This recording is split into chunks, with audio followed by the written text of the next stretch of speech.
안녕하십니까. 굿모닝 포엑스 2부 오늘도 힘차게 출발해 보겠습니다. 세상의 모든 경제 이슈를 알려드리는 경제 언박싱. 오늘은 미중산업경제연구소 조용찬 소장님 나와주셨습니다. 소장님 어서 오세요. 예, 안녕하십니까.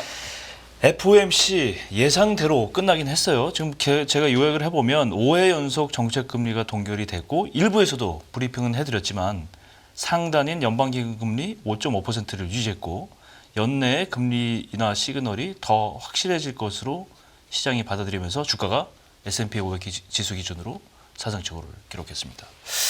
전체적으로 제가 한번 정리는 해드렸는데 전체적인 요약을 좀 다시 한번 해주시죠. 네, 지금 현재 그 CME 패드워치라고 해서 FF 금리 선물 시장의 그 예상을 보면 6월 달에 금리 인하가 71%로 상당히 지금 높게 나오고 있습니다. 높아진 거군요. 예, 그러니까 올해 말까지 6번의 FOMC가 있는데요. 네. 그 중에 이제 연속적으로 금리를 인상을 하겠다면 9월 달부터 인하를 하겠다면 네. 9월 달부터 금리 인하에 들어가야 되는 건데요. 그렇죠. 미국 같은 경우에는 현재 파월 연준 의장이 이야기했듯이 네.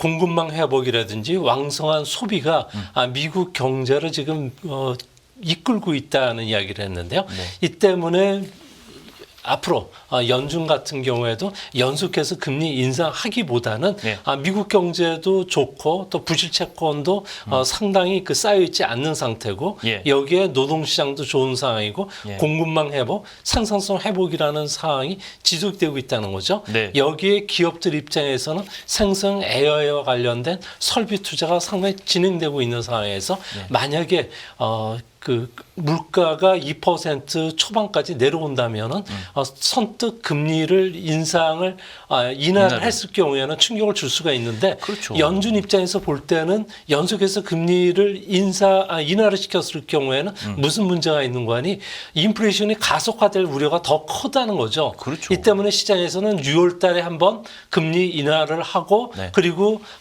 그 2달 정도 지켜보고 다시 또 금리를 인하시키고 이런 식으로 스텝 바이 스텝으로 갈 가능성을 이번에 시사한 것은 아닌가. 그래서 시장에서는 의외로 주식시장은 크게 그 예상치를 벗어나지는 않았지만 상당히 긍정적으로 반응한 것으로 보여집니다. 결론적으로는 시장은 이제 미국 금리 인하를 기대하는 기대감을 훨씬 더 높이고 있는 건데 말씀하신 대로 미국 경기 뭐 더할 나위 없이 너무 좋기 때문에 금리를 함부로 인하해서 이걸 흐름을 깨트릴 수가 없는 그런 딜레마에 빠져 있단 말이죠. 점도표 방금 나오긴 했는데 연내 금리 인하 횟수와 시작점 어떻게 좀 변경이 좀 있었나요? 네, FOMC에서 가장 그 관심이 있는 부분이 이제 점도표 아니겠습니까? 그렇죠. 뭐 연준 의원들이 각자의 금리 전망을 점으로 찍어서 만든 표인데요. 네. 각 점의 중앙값을 살펴보면 연준의 향후 금리 정책 방향을 알 수가 있다는 겁니다. 예. 이 때문에 그림을 보시는 것처럼 3월 FOMC의 그 점도표 중앙값은 4.6 정도로 나왔는데요. 네네. 이는 현 금리보다는 0.75%포인트 정도 이제 낮다는 그리고 그렇죠. 금리 인하를 앞으로 3차례 정도 실시하겠다는 걸 시사를 합니다. 예. 이 때문에 앞으로 남은 그 6차례 FOMC 회의에서 연속해서 금리를 인하시킬 것이냐 아니면 조금 전에 그 말씀을 드렸듯이 파월 연준 의장의 그 말에 그 함의되어 있는 좀 시간을 두면서 계속 그 스텝 바이 스텝으로 할 것인가는 앞으로 그 6월 달부터 이제 이야기가 좀 나오지 않을까 보여집니다. 근데 뭐 분명한 것은 올 말에 분기 경기 전망은 작년 시점이 1.4%를 예상했는데 네. 이번에는 2.1%로 올렸고요. 또 인플레이션은 2.4%를 유지했다는 점에서 봤을 경우에 연준 의원들의 생각은 대부분 그 만장일치로 스텝 바이 스텝으로 가는 것은 아닌가 이렇게 보여집니다. 이건 이제 오늘 제가 이 문구 파월 의장의 그 멘트를 좀 보고 왔는데 지난번에는 그렇게 멀지 않은 그렇게 멀지 않은 시점에 금리를 인하하겠다 그러고 이번에는 at some time point this 올해 언젠가는 인하하겠다 이렇게 바뀌었는데 금리 인하가 더 확실시 됐다고 시장이 해석하는 이유가 뭔가요? 네, 아무래도 지금 현재는 그 가장 중요한 것은 미국 경제가 아무래도 이제 그 고금리 정책에 의해서 어느 정도 영향을 받으면서 물가가 이제 안정돼 가는 그런 모습이 뚜렷하고요. 네. 또한 그 양적 긴축과 관련해서는 먼저 시작을 하겠다는 거죠. 여기에서 보면 연준 의장 같은 경우에도 기자회견에서 꽤 빠른 시기에 보유자산 축소를 속도를 좀 떨어뜨리겠다는 얘기를 그게 했거든요. 이제 큐티 테이퍼링이라고 예, 표현한 그렇죠. 거잖아요. 아무래도 QT가 진행이 되면서 실질적으로 금리를 0.5%포인트 정도 끌어올리는 효과가 있습니다. 예. 이제 거꾸로 이제 그렇죠. 하겠다는 거죠. 그렇게 됐을 경우에 금융시장의 스트레스 강도가 상당히 둔화될 수밖에 없다는 겁니다. 그래서 상업은행들의 그 상업 부동산과 관련된 불식채권 문제 또 긴축 문제와 관련된 상업은행 유동성 부족 문제가 빨리 해소가 될 수 있다는 것으로 보여지는데요. 예. 이 때문에 이제 국채 보유 금액이 월 최대 그 600억 달러 정도 감소시키고 예. 모기지 그 담보증권이라든지 정부 기관 채권 같은 경우 월 350억 달러 정도로 매수를 해왔는데 이제 이 속도가 떨어진다면은 아무래도 단기 금융시장에 유동성이 또 유동성이 좀 거잖아요. 공급이 되겠죠. 그렇죠. 그러면서 은행들 같은 경우, 지방은행들 같은 경우는 상당히 좀 그 운신의 여지가 있고 네. 금융긴축이 일어나지 않기 때문에 네. 미국 경제 입장에서 봤을 경우는 금융시장 견색이 먼저 그 다음에 금리가 떨어지는 걸 보고서 이제 본격적으로 금리 인하에 들어가지 않을까 그렇게 보입니다. 그렇군요. 이 미국 중앙은행이 패드가 지금 여러 가지 결정을 할 때 이런 꼬리 리스크, 테일 리스크도 생각을 안 할 수가 없는 게 일전에 소장님 말씀하셨다시피 미국 경제 이렇게 좋아도 한 구석에서는 지방 은행이라든가 이쪽에 부실화되고 또 이게 도산하고 이런 사들이 있는데 이런 걸 하기 위해서는 양적 완화도 좀 필요한다 그런 생각이 문득 드는데 하여튼 고민이 많겠습니다. 양쪽으로 이걸 다 봐야 되는 상황이라서. 그래서 뉴욕 연은이 프라이머리 딜러 조사에 따르면은 양적 긴축과 관련해서는 시장에서는 6월달엔 분명히 실시가 된다. 그리고 중단은 2025년 1월에서 2월 정도로 전망을 하기 때문에 내년도 경제 전망은 미국은 상당히 좀 좋지 않나 이렇게 보여집니다. 그렇군요. 미국 금리 인하 세계가 기대하고 있고 우리 시장도 기대하고 있고 심지어는 블록체인 시장, 비트코인 시장도 이거를 기대하고 있고 이거 아침에 들어다 시세 봤더니 미국 금리 인하 가능성이 높아졌다. 이 해석 때문에 다시 비트코인 가격이 리바운드했어요. 다시 우리 돈으로 1억 원 가까이 가는데 정말 이게 중요한 이벤트가 아닌가 싶습니다. 금리 얘기는 거기까지 하고 대통령 선거, 미국 대통령 선거를 얘기를 좀 하겠습니다. 이제 대통령 선거가 또 이게 큰 변수예요, 올해는 그죠? 7개월 남았는데 11월까지. 미국 대선은 어떻게 치러지고 주요 이벤트가 뭔지 이걸 좀 얘기를 해봐야 되는데 일단 기본적인 사항을 좀 알고 싶어요. 이게 미국 선거는 우리나라 선거하고 너무 다르기 때문에 기본적인 사항을 좀 알고 이거를 관전을 해야지 더 재미가 있고 포인트를 알 수 있을 것 같은데 좀 설명 부탁드리겠습니다. 네, 미국 대통령 선거는 직접 선거가 아니고요. 일반 선거로 각 주에 할당된 538명의 선거인단을 뽑는 선거인데요. 그렇죠. 이 중에서 이제 과반수 270명만 획득한 후보가 대통령으로 이제 당선이 되는 겁니다. 예. 보통 그 과반수를 획득하지 못하는 경우가 나올 가능성이 있는데요. 그렇죠. 이렇게 됐을 경우에는 1월 달에 소집된 하원에서 대통령을 선출하게 되고요. 그리고 상원 같은 경우에는 상원 의장이 부통령이기 때문에 여기 상원에서는 부통령을 뽑게 됩니다. 그러면은 1월 20일 날에 대통령이 취임하게 되는데요. 이런 선거인단 같은 경우에는 10년에 한 번 인구 조사를 미국이 실시하기 때문에 인구 조사에 의해서 할당이 된다고 주마다 합니다. 이제 선거인단들이 배치가 되는 거죠. 배정이 그래서 되는 유권자를 대리하는 그 선거인 같은 경우에는 선거 결과 관계없이 자기가 먼저 공화당 후보를 지지하겠다고 해놓고서 민주당 후보를 지지할 수도 있습니다. 그렇겠네요. 그렇게 되더라도 불성실한 선거인단 사례들이 있긴 했는데 선거 결과는 뒤집지를 못했다고 합니다. 대선 후보들 같은 경우에는 입후보 자격이 있는데요. 헌법 규정에 따르면은 35세 이상 그리고 미국 출신의 시민이어야 되고 예. 미국에서 14년 이상 거주해야 되는 세 가지 조건만 충족하면 출마가 가능하다고 합니다. 예. 또 실형 판결을 받더라도 복역 중이더라도 대통령 후보로 나올 수가 있기 때문에 트럼프 같은 경우에도 아무래도 실형 판결을 받더라도 예. 대선 출마는 가능하다고 보여집니다. 그렇군요. 그럼 결국은 이제 승자 독식이라서 선거인단이 있는 한 개 주의 선거인단은 이긴 사람이 다 가져가는 거예요. 그게 네, 그렇습니다. 5명이건 10명이건 이게 굉장히 중요한 전략이 좀 우리나라는 선거 전략이 좀 달라야 될 것 같다는 생각이 드는데 이러다 보니까 미국 대선에서는 전 국민으로부터 최다 득표를 받아도 이 대통령으로 당선되지 않은 경우도 가끔씩 있잖아요. 네, 그렇습니다. 대표적인 사례가 2000년에 그 민주당 엘고하고 공화당 부시 후보 간에 아주 치열한 기억납니다. 경쟁이 예, 있었는데요. 그때 그랬어요. 표 차이가 0.5%로 엘고가 더 많이 받았지만 네. 아무래도 선거인단 숫자에서는 적거든요. 예. 또한 2016년도에 민주당 힐러리 클린턴의 득표율은 트럼프보다도 2%포인트 높았습니다. 예. 그러지만 선거인단에서 패했던 그런 사례가 있었습니다. 네. 아무래도 이런 현상은 승자 독식 그 시스템이 적용이 되기 때문에 그런데요. 예. 미국 같은 경우에는 특정 정당에 충성한 높은 그 주들이 예. 전통적으로 바뀌지를 않고 있습니다. 대부분 한 2개에서 3개 주는 거의 투표심이 바뀌지 않고 스윙 스테이트라 그래서 한 7개에서 6개 정도 되는 주만이 투표 성향이 바뀌기 그러니까 민주당 때문에 공화가 예, 이렇게 그렇습니다. 바뀐단 말이죠. 네. 예. 누가 잘해주느냐에 따라서 달라지기 때문에 캘리포니아라든지 예. 뭐 텍사스 같이 아예 그 편을 가르는 이런 주에서 공략하기보다는 스윙 스테이트에 집중하는 것도 이 때문인 것으로 보여집니다. 어떤 곳이 주로 현재는 그렇습니까? 예. 그 위스콘신을 제해 놓으면은 오늘 현재 봤더니 한 그 2에서 한 6% 정도 트럼프가 우세이기 때문에 뭐 여론상에 트럼프가 자신이 되겠다는 이야기들을 계속 흘리는 것도 이 때문인 것으로 보여집니다. 그렇군요. 결국은 이런 것 때문에 이제 미국 선거가 굉장히 뭐 예측할 수 없는 박빙의 선거가 치러지고 있다.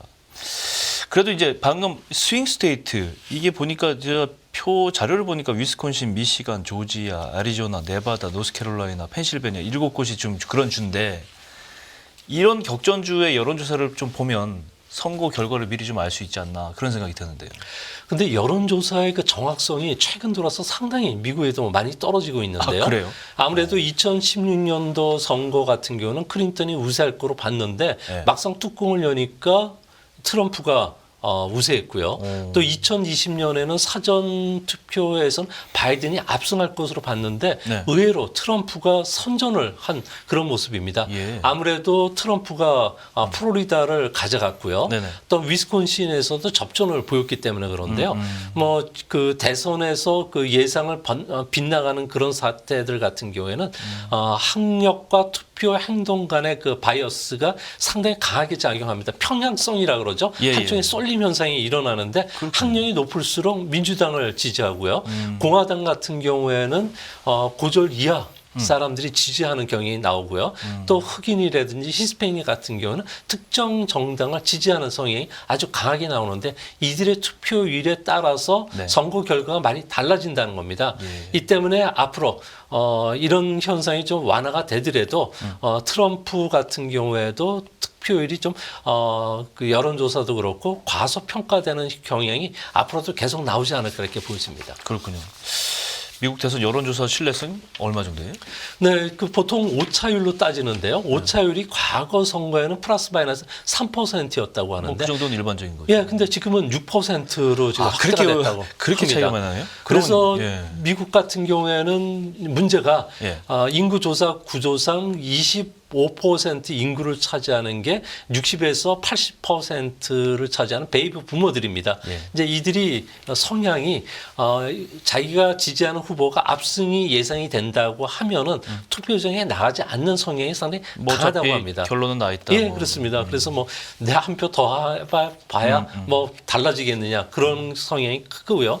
이 때문에 2020년 대선 같은 경우에는 투표율이 66%밖에 안 됐고 네. 또한 그 흑인들 같은 경우에도 그 득표율이 상당히 중요한데 이들이 결집하거나 히스패닉이 결집했던 게 2020년 투표인데 이러면서 이제 바이든 민주당이 좀 승리했던 경향이 좀 있습니다.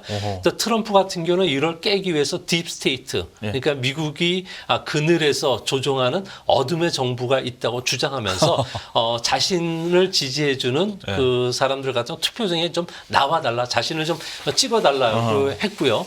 이 때문에 트럼프 같은 경우에는 이번에 유죄 판결을 받더라도 트럼프의 지지율을 표명했던 사람들 같은 경우는 지지율을 바꾸진 않을 것으로 보여진다는 점에서 이제 앞으로 여론조사 상황을 좀 면밀히 지켜봐야 되지 않나 이렇게 보여집니다. 지금까지로 말씀도 하셨는데 트럼프가 좀 앞서 나가는 걸로 지금 여론조사도 나오고, 근데 뭐 이걸 확신할 수 없습니다만, 근데 지금 바이든 대통령은 가장 큰 어드밴티지가 지금 현직 대통령이란 말이에요. 근데 과거로부터 보면 현직 대통령이 이 도전자 했을 때 훨씬 더 유리하다, 이게 결과도 그랬고 이런 건데, 역사적으로 봤을 때 그런 결과, 그리고 이제 현직 대통령하고 또 특정 후보하고 재대결한 사례들, 뭐 이런 것들이 좀 이번만 그런 건 아니죠? 네, 미국 같은 경우는 1951년에 수정헌법 22조가 이제 만들어지면서 대통령은 임기는 2기, 8년에 한정된다고 못을 박았는데요. 그래서 51년 이후에 그 재선거, 그러니까 그 재선에 도전했던 현직 대통령들이 11명 있었는데 이 중에 7명이 승리를 했다고 합니다. 승률이 무려 64% 정도 되고요. 그러네요. 그래서 현직 대통령 같은 경우에도 아무래도 도전자에 비해서는 지명도도 높고요. 여론의 주목도가 높은 데다가 미국인들 같은 경우에는 4년 전에 지지했던 후보가 다시 출마를 한다면 투표심이 거의 바뀌지를 않는다고 합니다. 그렇죠. 이 때문에 이런 바이어스가 껴있는 거고요. 또 대선에서 동일 후보 간의 재대결이 지금까지 미국에서는 6번 있었는데요. 대부분 반세기 전인데 가장 최근의 거는 1956년도에 아이젠하워 공화당 후보와 민주당의 스티븐슨의 재대결이었는데 재대결 시에 표가 더 아이젠하워한테 더 많이 갔다고 하고요. 이런 재대결은 상당히 오래됐네요. 그리고 또 재대결에서 패배했던 대통령이 복수를 했던 경우도 있습니다. 1888년도 대선에서 도전자 해리슨 같은 경우에는 클리블 대통령을 꺾었는데요. 이제 1892년에 해리슨의 고관세 정책이 있는데 물가 상승 때문에 아무래도 클리블 대통령이 이것을 공략하면서 역전을 했던 경우가 있습니다. 리벤지, 복수를 이뤘는데요. 이때 재밌는 이야기 중에 하나가 클리블랜드의 아내가 선거에 진 뒤에 백악관을 떠날 때 그 직원들한테 그런 이야기를 했다고 합니다. 4년 뒤에 내가 돌아올 테니까 백악관 가구 장식품 이거 건드리지 말고 놔둬라. 그 예언이 적중했네요. 현직 대통령이 재선될지 여부, 뭐 이것과 관련된 뭐 지표 이런 거 있습니까? 그럼?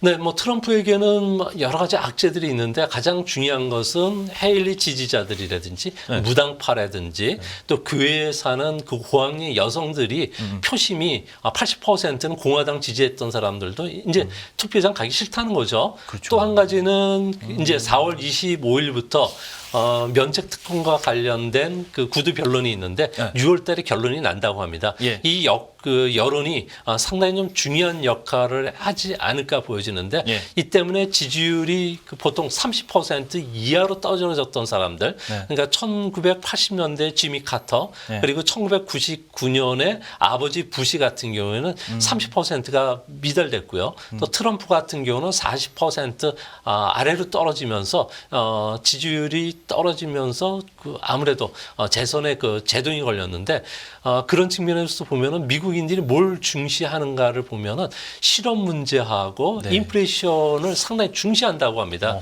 이 인플레이션은 특히 가솔린 가격과 연결이 되기 때문에 자동차에 듣는 주유 가격이 상당히 영향을 끼친다고 합니다. 그래서 이런 지표를 가지고 만들었던 게 비참 지수라고 있는데요. 이 지표를 보면은 재임 기간 중에 비참 지수가 크게 상승했던 경우, 네. 그러니까 트루먼이라든지 포드나 카터, 트럼프 같은 경우에도 재선에 실패하면서 아예 출마를 안 했던 사람도 나올 정도가 됐다고 합니다. 트럼프 같은 경우는 팬데믹 기간 동안에 실업률이 너무 치솟은 게 악재로 작용했는데요. 이 때문에 바이든 같은 경우는 고령 문제라든지 이민 문제 가지고 지금 곤욕을 치르고는 있지만 이런 비참 지수로 보면은 오히려 당선될 가능성이 오히려 더 높은 것은 아닌가 이렇게 보여집니다. 모든 지표들이 지금 굉장히 양호한 상태이기 때문에 이런 걸로 보면 이제 현직 대통령인 바이든 대통령이 유리하다 이렇게 판단할 수 있는데 어쨌건 주식시장 투자자들은 이 미국 정당이 바뀌는 거에도 일단 굉장히 포커스를 두고 있는데 역사적으로 봤을 때 미국에서 두 당이 집권했을 때 주식시장이 어느 당이 집권했을 때가 주식시장이 좋았다 이런 통계도 있어요? 네, 구글 AI를 통해서 계속 돌려봤는데 어떤 정당이 집권해야지 경제나 그리고 투자 성과가 좋았는지를 물어봤는데 네. 이거 관련해서는 월가에서는 뭐 똑부러진 객관적인 보고서가 지금까지 나온 적이 없습니다. 예. 근데 그림을 보시면요, 현재 나오는 그 적색으로 되어 있는 선이 공화당이고요. 네. 또 민주당은 청색, 그리고 여소야대, 트위스트 정부 같은 경우는 회색으로 표시해 놓은 집권 기간을 나오는데요. 예. 공화당 같은 경우에도 2차 세계대전 이후에 오히려 많이 집권한 것 같았는데 실질적으로 여소야대를 빼놓고 실질적으로 의회와 행정부를 차지했던 게 11%밖에 안 됩니다. 그래요? 전체 기간에. 예. 그리고 민주당은 29%. 그러니까 대표적으로 미국을 대표하는 건 여소야대 국면이 무려 60%라는 된다는 겁니다. 근데 2차 세계대전 이후에 실질 GDP는 공화당이 평균 2.8% 성장을 했고요. 민주당 같은 경우는 4% 성장했기 때문에 경제는 민주당 쪽이 민주당이 낫다. 더 낫다. 그리고 S&P 500의 투자 성과를 보면은 공화당 같은 경우에는 정권하에는 12.9% 올랐고요. 이건 민주당 같은 반대네요. 경우에는 9.3%이기 때문에 이거는 좀 반대예요. 그래서 공화당이 예. 오히려 주식 시장에는 더 우호적이지 않나 보여지는데 하지만 이거와 관련해서 구글 AI가 분석한 자료에 따르면 샘플 수가 상대적으로 적었기 때문에 이거를 판단하면 안 된다는 거고요. 네. 또 2차 세계대전 이후에 현재 그 여소야대 국면이 계속이 진행이 되고 있기 때문에 네. 그것을 보면은 여소야대 국면에서도 S&P 투자 성과는 연율로 8.3%, 실질 GDP는 연율로 2.7%이기 때문에 전체적으로 봐가지고는 크게 문제가 되지 않는다. 그래서 어떤 정부가 들어서든지 간에 특별히 높은 성적을 내기는 힘들다는 게 골드만삭스라든지 뭐 다른 그 연구기관들의 이런 자료에서 그대로 나타납니다. 근데 확실한 거는 대통령 선거가 있는 해에는 미국에서 미국 시장은 변동성이 굉장히 심해졌다. 근데 여기에 지금 좀 아까 말씀하셨던 금리 인하 문제가 이게 같이 맞물려 있잖아요. 이게 두 가지 요소가 한꺼번에 있기 때문에 올해는 변동성이 굉장히 커질 것이다. 이렇게 예상할 수 있을 것 같은데 어떻게 보세요? 네, 뭐 시장은 불확실성을 상당히 싫어하기 때문에 대선 직전에 그 변동성이 커질 수밖에 없다는 측면에서 역대로 보면은 3분기에는 주시장이 상당히 투자 성과가 나빴었습니다. 보통 대선이 있는 해 주가 변동성을 보면은 16.5%로 나왔고요. 네네. 대선이 없는 해보다 한 1%포인트 정도 높게 나왔습니다. 아무래도 대선이 있는 해를 보면은 2000년 같은 경우에는 IT 거품이 붕괴됐고요. 또 2008년 같은 경우에는 서브프라임발 국제금융위기가 발생했고 예. 2020년에는 코로나 바이러스가 유행했기 때문에 이런 현상들이 나타나는 것을 보여지는데요. 네. 그림을 보시면은 1936년 이후에 3분기에 선거가 있을 때 투자 성과를 보면은 중앙값은 1.9%밖에 안 됩니다. 네. 이는 4분기에 들어와서 갑자기 3.1%뚝 이상하게 높아지기 시작하는데요. 아무래도 누가 대통령이 되든 간에 불확실성이 사라지기 때문에 4분기에는 투자하라는 이런 그 격언들이 있는 것도 이 때문에 나오는데요. 이 때문에 좀 액티브 투자자들, 그러니까 네. 공격적인 투자자들 같은 경우에도 이런 것을 역용해서 아무래도 3분기에 미리 선투자하려는 움직임이 그렇겠네요. 이번에 일어나지 않을까. 그래서 옵션 물량도 지금 쌓여 있는 것도 이 때문인 것이고요. 아하. 또 비트코인도 이 때문에 지금 가격이 먼저 땡겨서 움직이는 것은 아닌가 이렇게 보여집니다. 길목을 지키는 예, 자들. 맞습니다. 투자자 입장에서 봤을 때 그러면 전체적으로 애널리스트들이 어떤 공통적으로 이렇게 조언하는 것들이 있다면 어떻게 정리를 좀 해볼 수 있을까요? 아무래도 주식 투자할 때 규칙이 있죠. 그러니까 정치에 대한 신념과 투자 판단은 별개라는 겁니다. 이 때문에 미국 같은 경우는 경제 상황이 어떤지를 물어보는 그 퓨 리서치 센터의 조사가 있는데요. 네. 여기서 보면은 공화당 지지자들 같은 경우는 공화당이 집권했을 때 경제가 더 좋다고 느끼고 있고요. 예. 민주당도 민주당이 집권하니까 우리가 더 경제가 좋았다는 느낌이 있다고 합니다. 이 때문에 이런 포트폴리오를 따라서 이제 투자한 사람들 같은 경우는 성적을 봤더니 오바마 대통령 기간 동안에는 연평균 16.3% 주가가 상승했고요. 네.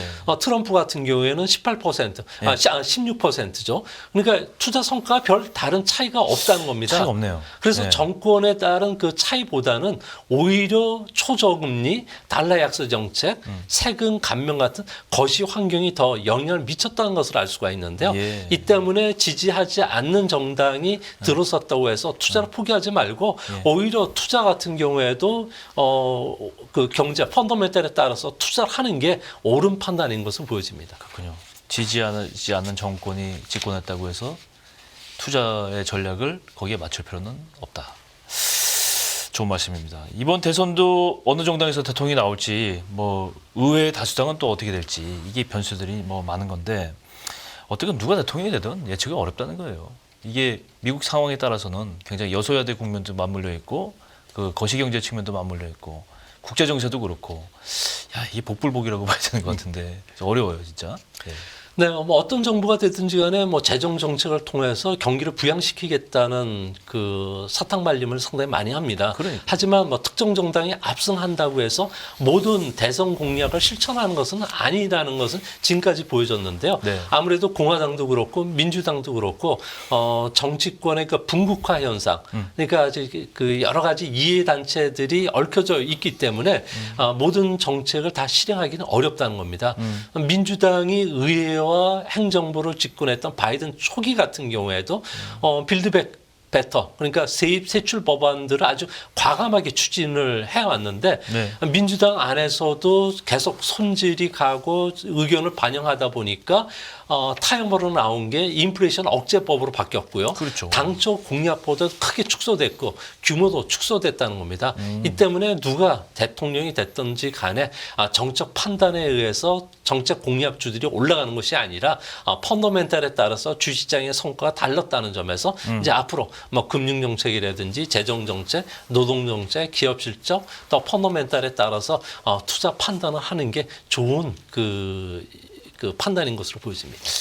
대선을 바라본 미국 대선을 바라보는 세계 각국의 그 시선들 그리고 자국에 미치는 영향들 이거는 뭐 나라별로 다 분석을 하고 있을 텐데 우리나라에서 보는 거는 사실 대중국 정책에 따른 우리나라의 영향 이 점이 굉장히 중요한 몇 가지 포인트 중에 하나로 걸리는 것 같은데 방금 말씀하신 바이든이 대통령이 되더라도 다시 재선을 하더라도 중국에 대한 정책, 인플레이션 방지법을 중심으로 한 중국에 대한 정책은 계속 옥죄하는 쪽으로 갈 것이고 트럼프가 만약에 당선되면 중국에 대해서 이거보다 훨씬 더 강력한 이 관세를 비롯한 여러 가지 정책들을 시행할 것이다. 그래서 중국은 어쨌건 간에 누가 대통령이 됐든 중국은 덜 나쁘고 더 나쁘고 뭐 약간 그렇게 갈 것 같아요. 그죠?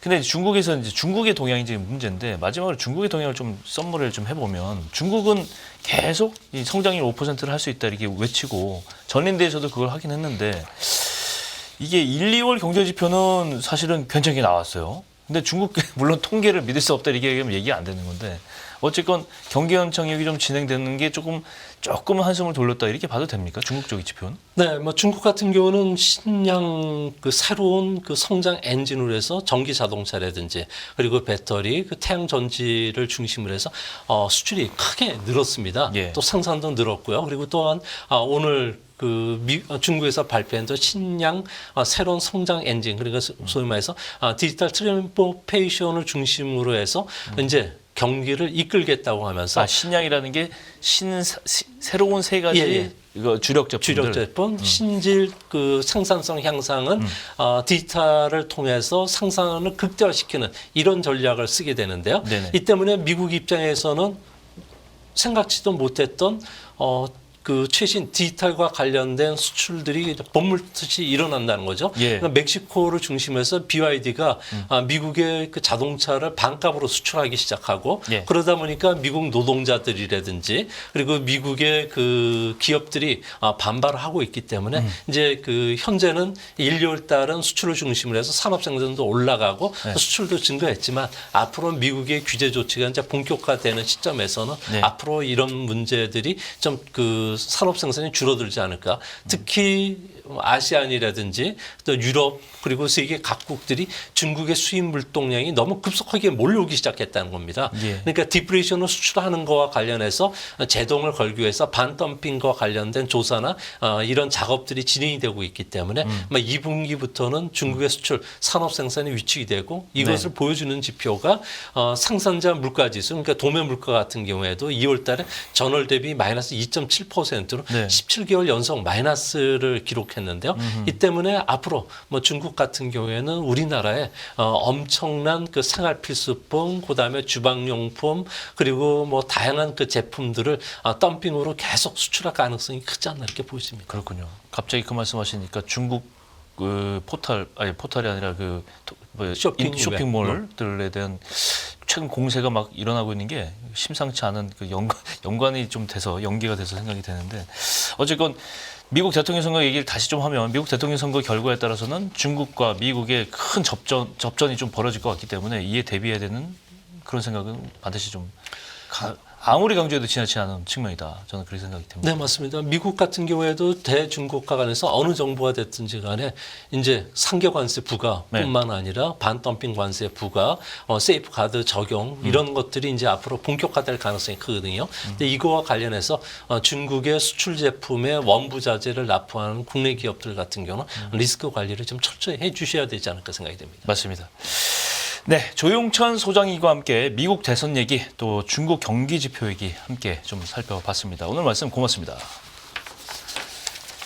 예, 깊이가 다른 경제 뉴스 연합뉴스 경제TV 경제 언박싱 오늘 여기서 마무리하겠습니다. 저는 내일 다시 오겠습니다. 고맙습니다.